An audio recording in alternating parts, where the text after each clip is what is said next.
हमारे लीडर यहाँ राष्ट्रीय अध्यक्ष, प्रदेश अध्यक्ष सभी लोग यहाँ मौजूद हैं, कार्यकारी अध्यक्ष। सदस्यता अभियान चलाने का के साथ साथ अपनी ही सरकार जो महागठबंधन जिसके साथ जन अधिकार पार्टी एक तरफा खली है, कंप्लीट रूप से जो लगातार चाहे मामला एसटीटी का हो चाहे अन्य नियोजन का हो, लगातार सरकार कह रही है कि मैं नौकरी दूंगा, लेकिन 6 महीने के अंदर कोई पहल नौकरी पर या कोई पहल कैलेंडर पे, एजुकेशन सिस्टम पे, टीचर्स की भर्ती पे, किसी भी स्कूल में साइंस का टीचर नहीं है, किसी भी स्कूल लगभग कहीं लैब नहीं है, कोई पहल नहीं हो रही। सरकार 6 महीने के अंदर जो सबसे महत्वपूर्ण सरकार की जिम्मेदारी थी, चाहे वो बीएसएससी हो, उसके पहले रेलवे का हो, चाहे अमीन का हो, चाहे अन्य का हो, अब एसटीटी के बहाली में 10 लाख से 20 लाख की डाक शुरू हो गई। हमारे छात्र इकाई की गहरी चिंता है, क्या रोजगार, मिडिल क्लास, गरीब छात्र जो जीनियस है, प्रतिभावान है, क्या वो नौकरी कर पाएंगे या नहीं।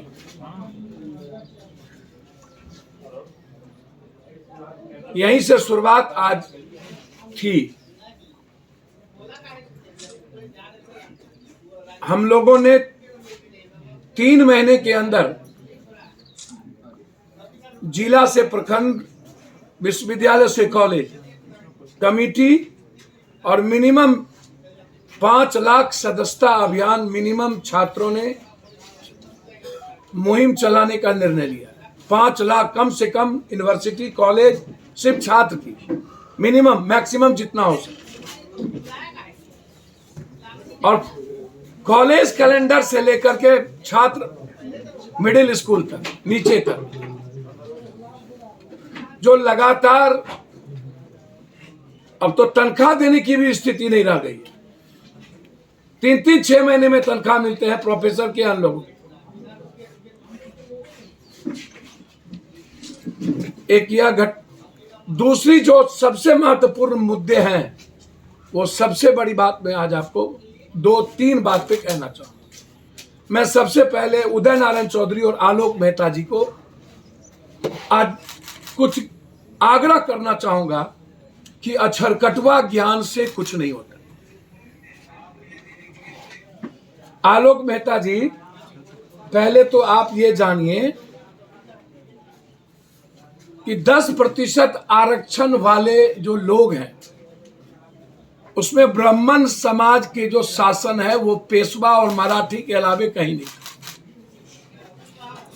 दूसरी चीज आप ये जानिए कि भारत हमेशा समझौतावादी राजनीति किया है, इसीलिए 700 साल मुगल और 200 से 300 साल लगभग अंग्रेज हमारे यहां रह के गए। जो भी शासन राजा थे, 1 से 2% को छोड़ के लगभग सभी ने, उस वक्त कूटनीति कहा गया, सभी ने समझौता करके ही अपने शासन को बचाया। उसमें कोई ऊंची जात, क्षत्रिय के बारे में आप जान लीजिए कि वो राजपूत नहीं होता। यदि कृष्ण शासक थे तो वो भी क्षत्रिय। माधवराव सिंधिया का परिवार शासन था तो वो भी क्षत्रिय थे। क्षत्रिय का मतलब राजपूत नहीं है। इस देश में लगभग जितने राजा बने, यदि आप ऊंची जात की बात करेंगे, राजपूत भूमिहार के राजा तो कभी बने नहीं, थे नहीं। ब्राह्मण राजाओं घराने में मंत्रिमंडल का काम किया, शासन नहीं किया। पहले जानिए,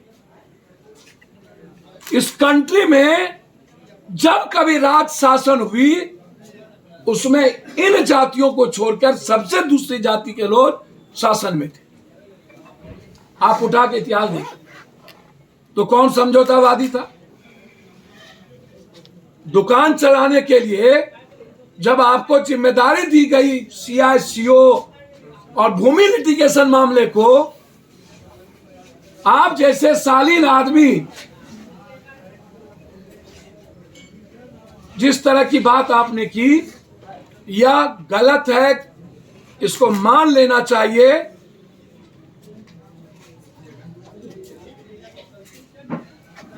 और ऐसी बातें उनको यह जानना चाहिए कि जब भी कोई शासन किया है तो शोषण वही किया है।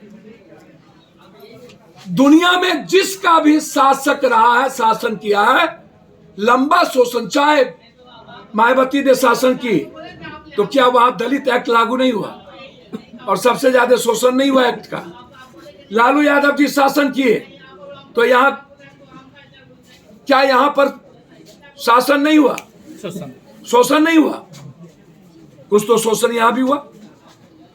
जब आप लंबा शासन कीजिएगा तो शोषण होगा। नीतीश कुमार भी शोषण किए। जो भी लोग लंबा शासन किए हैं, किसी न किसी जाति धर्म का शोषण होता रहा है। उसमें नीतीश कुमार, लालू यादव नहीं है। सत्ता का चरित्र ही शोषण का होता है, यह मैं आपको बता रहा हूं। इसमें व्यक्ति कहां आ जाता है? आप हमेशा फोकस क्यों करते हैं आप लोग? नीतीश, लालू, फलना चिल्ला। सत्ता का चरित्र हमेशा शोषण कर रहा है, जो ज्ञान उदय नारायण चौधरी और इनको नहीं है। अब उदय नारायण चौधरी कह रहे हैं लंगड़ी सरकार। क्या ये तेजस्वी जी लंगड़ी है? नीतीश कुमार लंगड़े हैं? और जब आप नीतीश कुमार के साथ स्पीकर थे तब आपको लंगड़ा नजर नहीं आया था? उदय नारायण चौधरी जी, जब आपकी दुकान नहीं चल रही थी तो आपने भी घी में, आग में घी डाल दिया। क्या बोल देते हैं? और ब्राह्मणवाद। उदय नारायण चौधरी जी, मैं एक बात आज आपको कह देना चाहता हूं, सत्ता में जो भी रहा है वह ब्राह्मणवाद व्यवस्था के नायक रहे। वो हम हो चाहे जो भी हो। लंबे समय से राजाशाही से लेके आज तक सबसे ज्यादा मंत्रिमंडल में ब्राह्मण रहे हैं, इसलिए शोषण का आधार ब्राह्मण पे चला गया। कौन शोषण नहीं रहा? मैं चैलेंज करता हूं आज आलोक मेहता जी और उदय नारायण चौधरी को। आप डोम के थाली में खाना खाएंगे? चलिए, मेरा चैलेंज स्वीकार कीजिए। और आप डोम के यहां शादी करेंगे? यदि नहीं करेंगे तो ब्राह्मणवाद व्यवस्था है। आलोक मेहता जी, मेरा चैलेंज है आपको, क्या पासवान राम और निषाद के घर में शादी करेंगे और डोम के घर में खाएंगे? पप्पू यादव खाएंगे? मैं खाता हूं। खाऊंगा नहीं, मैं खाता हूं। मैं खाता हूं। मेरा कैरेक्टर खाने का है और जबरदस्ती नहीं, यह मेरा आचरण है। मैं खाऊंगा। मेरा बेटा बेटी यदि डोम में शादी करना चाहेगा तो स्वतंत्र है। क्या ये करेंगे जो हमेशा जबरदस्ती की दुकान चलाता है? आप खत्म करिए ना गरीबी, आप खत्म करिए ना व्यवस्था, भ्रष्टाचार। और ये रामायण की बात करने वाला, एक तरफ आज गांधी की पुण्यतिथि है जिसने प्रेम सबको जोड़ा, और एक तरफ राहुल गांधी जी आज 150 दिन में जिसने भारत को जोड़ने का प्रयास किया है, एक एक आदमी को, बिना हर जाति धर्म और मजहब, बिना हर रंग और भाषा को जोड़े और बिना नीचे को सम्मान दिए आप भारत को नहीं बना सकते। भाजपा और आप में फर्क क्या है? भाजपा मियां को गाली देता है, हिंदू मियां करता है। इसकी औकात नहीं है चाइना को चैलेंज करने की, इसकी औकात नहीं है रूस और अमेरिका की बात करने की। मैं इतिहास आज बताना चाहता हूं। 200 साल पहले गोरा काला का झगड़ा था।